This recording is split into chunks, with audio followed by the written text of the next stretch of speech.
I booked my ticket. I bought a suitcase. What do I do in between? Follow the video. I'll have lots of travel tips for you, things you might not have thought of, especially if you're new to travel or traveller over 50. Some rules have changed, so follow the video. Hi, welcome back. Thanks for joining us again. This series of videos that we're doing is about preparing to travel. So you've booked your ticket, you've booked your accommodation, you haven't packed your suitcase yet, and you obviously haven't flown or got on that fantastic cruise. This is what you need to do before you leave and after you book your ticket. So just a short series of videos so that it just doesn't roll on and on and on.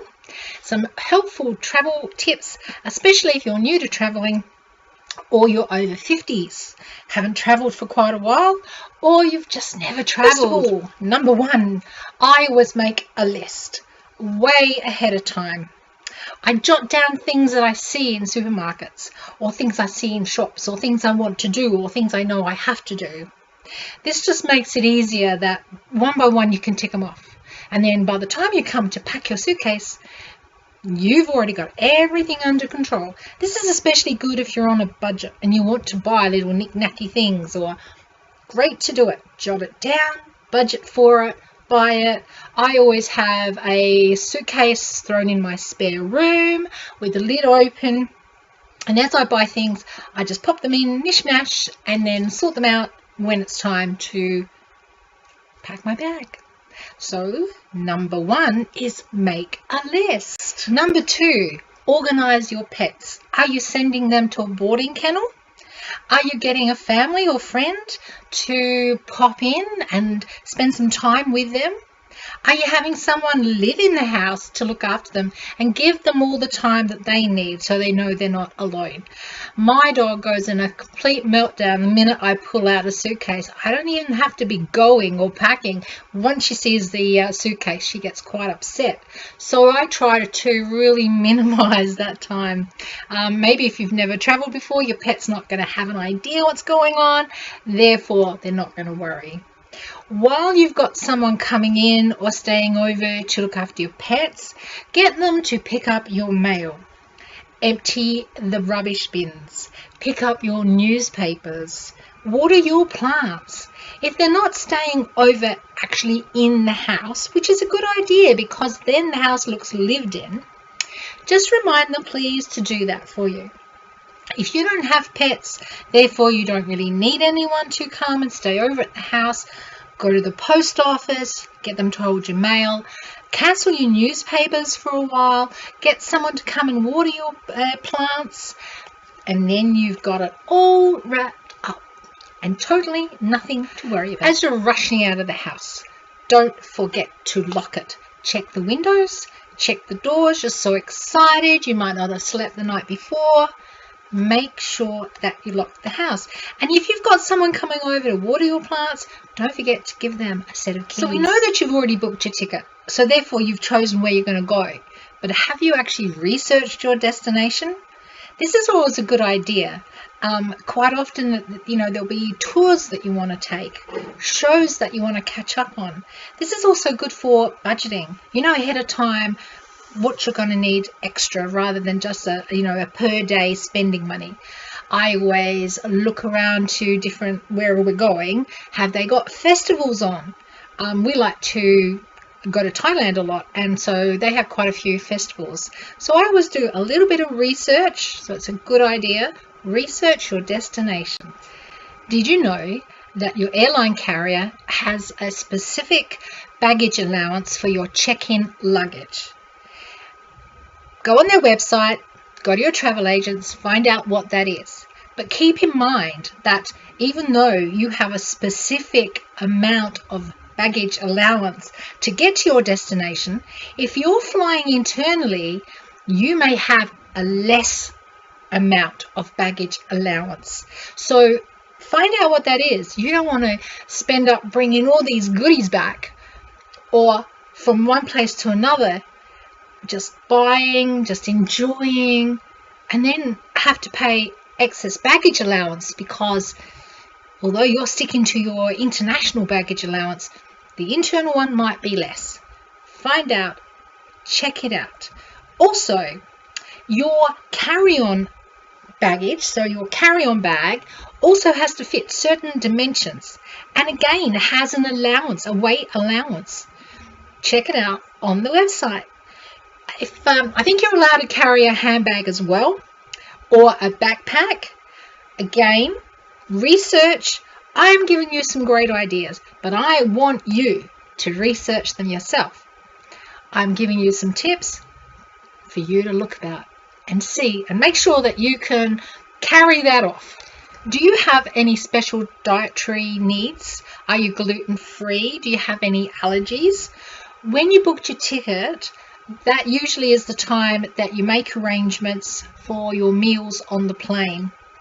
If you haven't done it yet, it's not too late. Go onto the website of your carrier, and you should be able to order it, organize it online. Don't expect them to have something for you, because they probably won't. And it can be a long trip if they don't have anything gluten-free. Easy to check it out and book it, but do it now. Don't do it the day you roll up at the airport. Do it now. Just thought, don't forget to contact your credit card provider and your bank to let them know that you're going to be out of the country and where you're going to be. If you do banking online, it's a pretty easy thing to do. You don't want to be on your holiday and because you haven't notified your bank, that your bank or your credit card provider stops all transactions, because you're going to be left over there with nothing.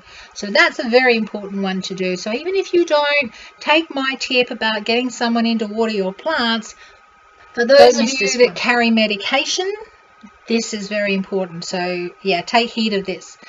You need to go to your doctor and discuss with your doctor your medication, your prescribed medication, and any medication that you buy over the counter. To carry that medication, your doctor will need to write you a letter.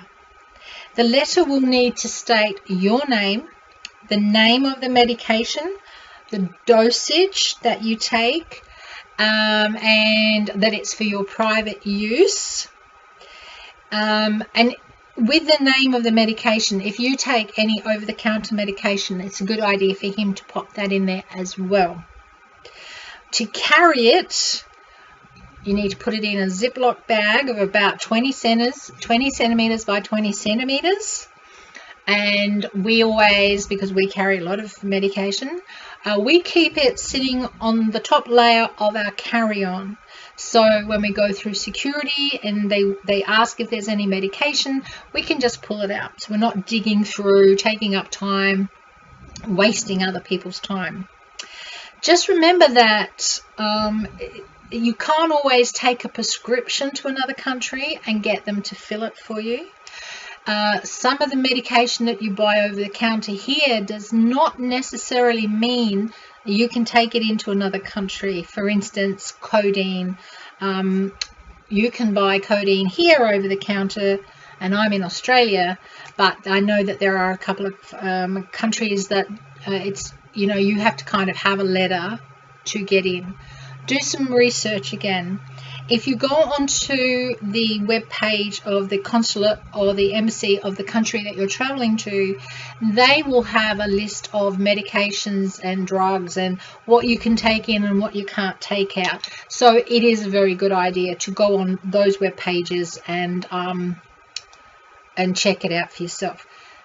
If you've got someone in your care, for instance, a child or somebody in your care that can't administer their own medication, then you can carry their medication. But apart from that, if you've got your husband that takes medication, give it to him. Let him carry it because it's got his name on it. That's sort of an easy way to do it, especially if you're going into foreign countries. But always good to go on the websites of the embassies and the consulates because of the country you're going to, because they have an abundance of information for you. So yeah, do that. I just want to add something as well. When you pack your medication, they need to be in the original packaging with your name on the package and the dosage on the package. That's just something I forgot to say in the last little snippet, but yeah, make sure you do that. Your own government website of the country that you reside in will also have all this information for you, and that tells you what's allowed into our country, and it's a really good information portal for you. If you are traveling from Australia, the website you need to go on is www.tga.gov.au. Do you have an email address? Good, because this is what I want you to do. I want you to email yourself a copy of your passport, of your e-ticket, of your insurance papers, of everybody that you left behind's phone number. And also sometimes if you've got a driving license or another piece of identification, that's also a good idea. Scan it in, or get someone you know to scan it in and email it to yourself, because if you lose your passport, you can usually always find an internet cafe or a hotel that will allow you to use the computer so that you can go online to your own email and print off copies. You'd be surprised how handy that comes in. Now also, I always leave a complete copy of all those documents that I've just mentioned to you with a family member back home, because should there be some kind of disaster or you need to be contacted, it's good for them to have that paperwork so they know where you are, where you're staying on any particular day. You should also carry a copy of your passport on you. Usually when you travel, it's suggested that you leave your passport in the in-room safe, or a safe in the hotel, but you need to carry identification on you. And also, we traveled to Thailand, and I know now that if you want to buy a SIM for your phone, because that's normally what we do, we go over there and we just buy a Thai SIM, you need to have your passport or a copy of your passport to be able to purchase the SIM. And we also have found out that some of the booths that do your money exchange they like to see, especially if you're changing travelers checks, which they're sort of getting rarer, but they often require a copy of your passport as well. So all of those things, you're going to scan them in your email. You're going to photocopy a whole set for someone back home, and you're going to scan and copy a passport document so that you can carry that with you too. You need to decide how you're taking your money, you're spending money. You also need to be aware of how much money you can take into a country. I can't give you any information on that because I know we never reached the maximum amount, but it's a good idea to know. What we do is we normally take our money with us and we convert it to the local currency when we get there. We've tried the travel card. I didn't like that so much because we booked it in at the rate for the currency we were going to convert it to, and we were told that providing we withdrew the money from this and this ATM, that we would get the rate that we booked it in for and we wouldn't have to pay fees and charges. But when we got to that country, which was Thailand, we couldn't find any of those ATM machines, so we were paying fees and charges, and we didn't get it for the rate. We actually got it at a lesser rate because the rate had gone down. It wasn't an awful lot, but we save hard for our holidays, and we booked it in specifically to get the best deal at that time. There's credit cards, obviously, and I don't think they're used so much now, but travelers checks, I used to like travelers checks. I always felt really safe with travelers checks. Ask around, especially if you've got young adult children, young adults in your family, not children, young adults and people that travel, because you'll get a wide variation of opinions, and it's always good to have lots of opinions. Same here. I'm not condoning one thing or another. I'm not recommending one airline over another. These are just general tips. And we travelled last year with, I think there was six others apart from me. Never travelled before. And they said, you know, like, what do you do to prepare? And this is exactly why we've started these videos, because a lot of people sort of say, well, what do you do? Or I didn't know that. Or specifically, a good example was, you know, I told everybody, take photocopies of the passports, me included. We rocked up to buy a SIM. None of us, except for one, I'm so glad she listened to her mother, person had a passport copy on them. Even I didn't. I always do, and I didn't. Just be aware of things. And yeah, so choose what sort of card you might like. A mixture. You might want a credit card and some cash, a travel card and some cash. But you'll get some good opinions, and then you can make an informed opinion. Before I leave Australia, I register myself and whoever else I'm traveling with a government website. And as I said, we're in Australia, and a government website called smarttraveller.gov.au. Now, they will ask for your passport, date of birth, next of kin, where you're staying, what country is, etc. And the reasoning behind this is, then if there is some kind of disaster, they're aware of who's in that country. They're also aware of how, statistically, how many services they're going to need to evacuate people, or services to put in place. So I never travel without doing it. I don't actually hear, when I talk to people about traveling, them doing it. But to me, this is just another one of those, if I do it, it's done. They tell you to do it, so I'm a good traveller. Don't forget, somehow you have to get to the airport when you're leaving. So pre-arrange that, be it a taxi, a family member, a friend. Please don't leave it till the last minute to go. Please go earlier than what they recommend.